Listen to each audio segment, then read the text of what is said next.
اعوذ باللہ من الشیطان الرجیم، بسم اللہ الرحمن الرحیم۔ اقرأ بسم ربک الذی خلق، خلق الانسان من علق،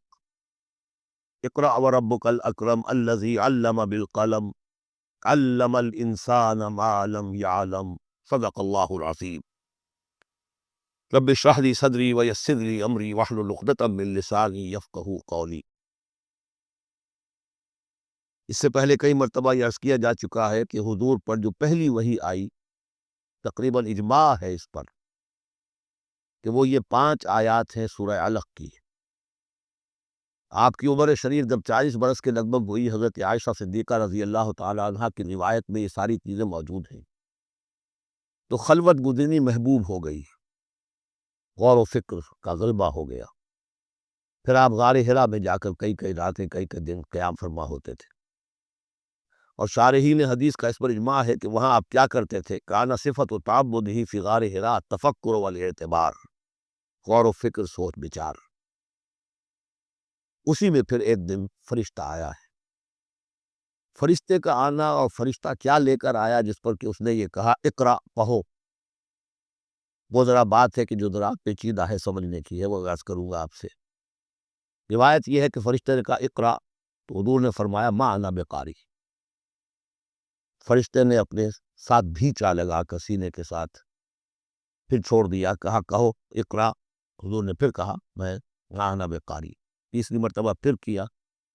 3 مرتبہ کرنے کے بعد پھر یہ اقرا بسم ربک الذی خلق۔ تو اس نے میرے نزدیک وہ روایت صحیح ہے کہ یہ جو پہلی وحی آئی ہے یہ ما بین النوم والیقظہ، جبکہ آپ نیم بیداری اور نیم خوابیدگی کی کیفیت میں تھے،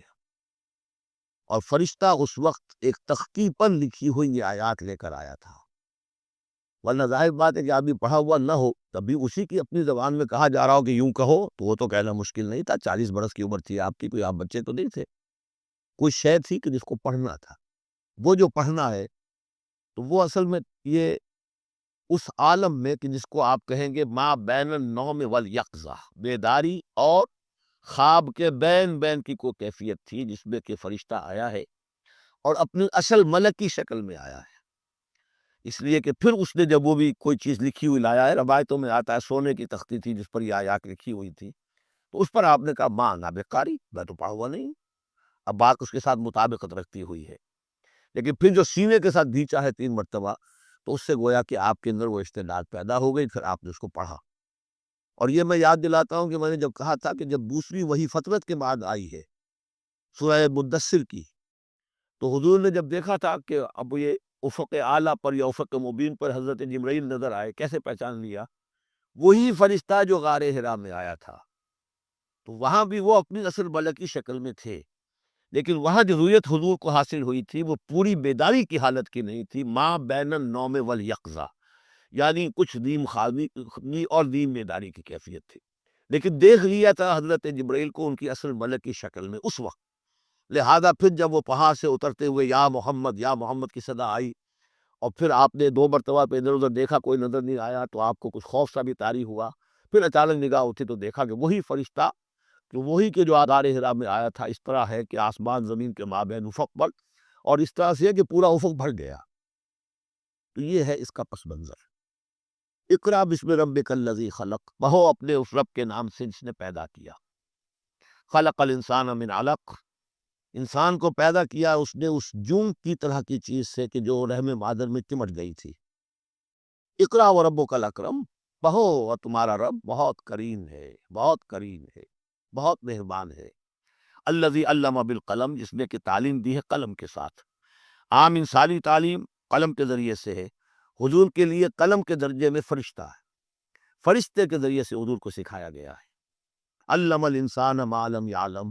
اور انسان کو سکھایا ہے جو کچھ کہ وہ نہیں جانتا تھا۔ اس وحی سے، جیسا کہ میں نے بارہا عرض کیا ہے، اب 25واں 26واں دن ہے آج، کہ اس سے آپ کی نبوت کا ظہور ہو گیا۔ نبی تو پیدائشی طور پر نبی ہوتا ہے، لیکن اس کا ظہور ہوا ہے اس وحی کے ساتھ۔ البتہ اس میں کوئی تبلیغ کا حکم نہیں ہے، وہ تو پھر جب وہ وحی آئی ہے، جب تو فرشتے کو دیکھا ہے افق اعلیٰ پر، افق مبین پر، اس کے بعد جب گھر گئے ہیں اور پھر آپ کمبل اوڑھ کر لیٹ گئے ہیں، دہشت کی کیفیت طاری تھی، پھر وہ سورہ مدثر کی آیات نازل ہوئیں، یا ایھا المدثر قم فانذر وربک فکبر، وہاں سے پھر آپ کی رسالت کا آغاز ہوا کہ اے لحاف میں لپٹ کر لیٹنے والے، اب کھڑے ہو جاؤ،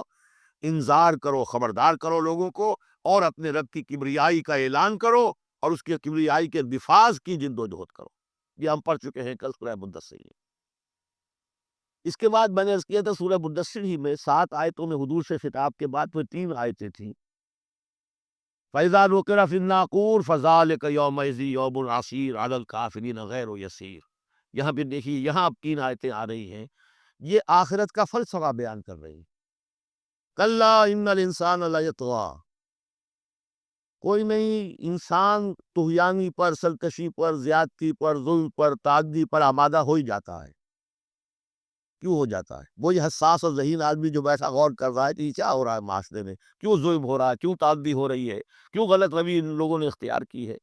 ہو جاتا ہے انسان۔ کیوں ہو جاتا ہے؟ الراہ استغنا، وہ اپنے آپ کو دیکھتا ہے کہ اس پر پکڑ کوئی نہیں، انگارہ زبان پر رکھوں گا تو جل جائے گی، جھوٹ بولوں گا کچھ بھی نہیں ہوگا، اگر میں کہیں زہر کھاؤں گا مر جاؤں گا، حرام کا مال کھاؤں گا کچھ نہیں ہوگا۔ کہ یہ دنیا جو ہے یہ فزیکل لاز پر چل رہی ہے، یہاں مورل لاز جو ہے آپریٹو نہیں ہے۔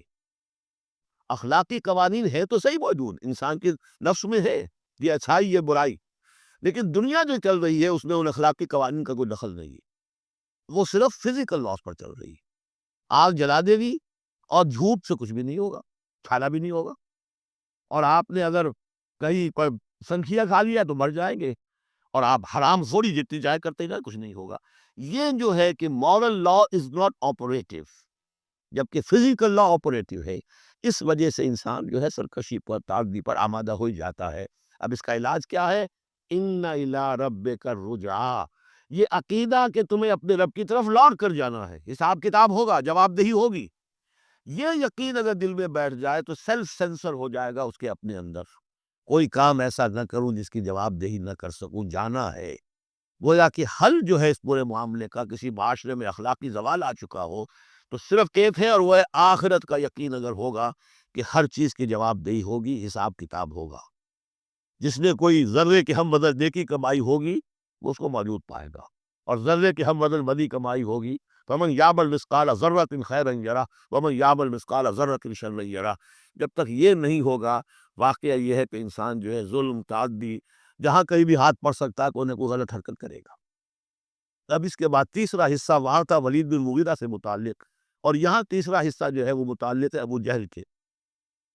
ارایت الذی ینہا، کیا تم نے دیکھا اس شخص کو کہ جو روکتا ہے، عبدا اذا صلی، ہمارے ایک بندے کو جبکہ وہ نماز پڑھتا ہے۔